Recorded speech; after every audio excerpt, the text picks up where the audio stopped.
ini persoalan di luar proses hukum. Oleh karena itu saya nggak bisa memberikan komentar yang banyak. Itu adalah realita sosial yang ada di dalam masyarakat. Tinggal apakah katakanlah suatu fenomena yang ada di dalam masyarakat ini, itu apakah memang universal sifatnya, artinya apakah seluruh Indonesia ada hal-hal yang seperti ini yang namanya sumpah pocong ini.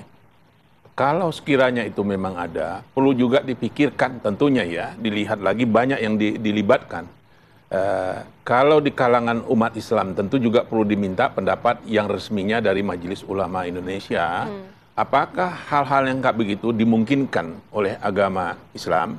Kalau sekiranya dimungkinkan, dia ada di dalam masyarakat, apakah di dalam KUHP yang akan datang ini kan mau dirubah, ini udah lama rencana KUHP dirubah, perlu juga nggak diintrodusir, diadopsi hal itu.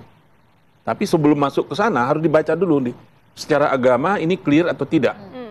Kalau memang jangan sampai di situ mungkin itu adalah, karena selalu juga yang ada hal-hal yang di dalam masyarakat itu juga dia adalah bagaimana sudut pandang agama, ada pandang budaya. Oleh karena itu saya nggak mau masuk, biarlah budayawan dengan agamawan untuk membicarakan. Kalau memang ada orang hukum, saya melihat apakah itu nanti perlu dipertimbangkan.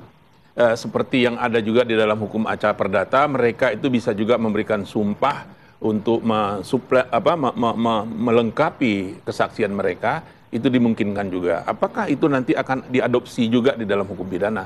Dengan syaratnya tentu hal ini harus nggak boleh bertentangan itu dengan agamakah? Kalau menurut saya itu kan memang penting ya. Biarlah kaji oleh budayawan dan agamawan, barulah nanti mungkin kalau dianggap perlu. Kalau sekarang ini kan belum ada, di dalam KUHP kita belum ada. Secara hukum pidana kan untuk saat ini kan memang belum tidak ada. bisa dibuktikan secara hukum ya. Nggak ada. Dan ini kan juga terjadi kan di luar pengadilan.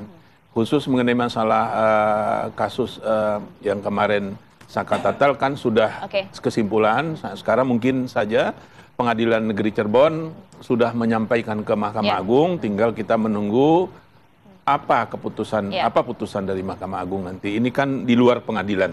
Sehingga saya nggak akan banyak berkomentar. Di dalam hukum positif kita nih belum ada. Iya. Bu Titin, secara hukum positif kita kan nggak ada ya Bu ya, tidak ada artinya sumpah pocong ini di mata hukum begitu ya, dan hingga saat ini kan sebenarnya tinggal menunggu putusan MA saja, mengapa repot-repot harus melakukan sumpah pocong dan lain-lain begitu maksudnya? Ini kan berarti keyakinan Saka Tatal, dan dia punya keyakinan 7 terpidana lainnya juga tidak melakukan perbuatan yang dituduhkan. Ya. Jadi karena keyakinan itu begitu kuat, dia juga sudah menyampaikan, tapi masih ada sebagian yang tidak percaya, maka jalan itu diambil. Kami sudah melakukan PK, sedang menunggu keputusan, tetapi masih ada yang tidak percaya, bahkan yang disebutkan namanya juga tidak mengakui perbuatannya, menyatakan hanya 15 menit bersama 8 yang sekarang terpidana. Itu kita buktikan dengan keyakinan Saka Tatal yang berani sumpah pocong untuk menyatakan kebenarannya. Apakah itu misalnya dibenarkan oleh undang-undang atau tidak, tetapi keyakinan luar biasa itu yang saya hargai terhadap Saka Tatal. Dan mudah-mudahan mendapat apresiasi dari masyarakat Indonesia. Ini keteguhan hati Saka Tatal yang meyakini dia bukan pelaku pembunuhan, dan dia mengalami penganiayaan yang luar biasa. Iya, dia bergantian ya Bu? Nge-rap terus ya, terus ngomong aja terus. Bu Titin bergantian, Bu Titin? Ya ngomong terus aja. Jadi itu adalah keyakinan. Ya silakan kalau menganut aliran keyakinan ya. Kita kan dalam proses hukum, kita tunggu, kita hormati putusan yang ingkrah. Nanti kalau ada putusan apapun kita hormati.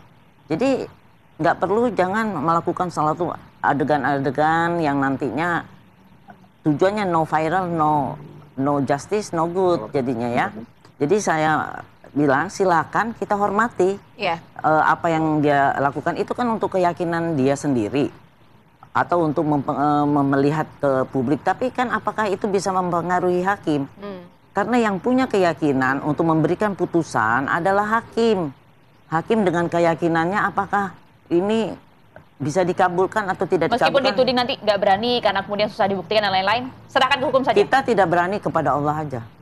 Kalau kepada manusia mau ngajak-ngajak, kalau nanti kita salah jalan, kita nggak mau.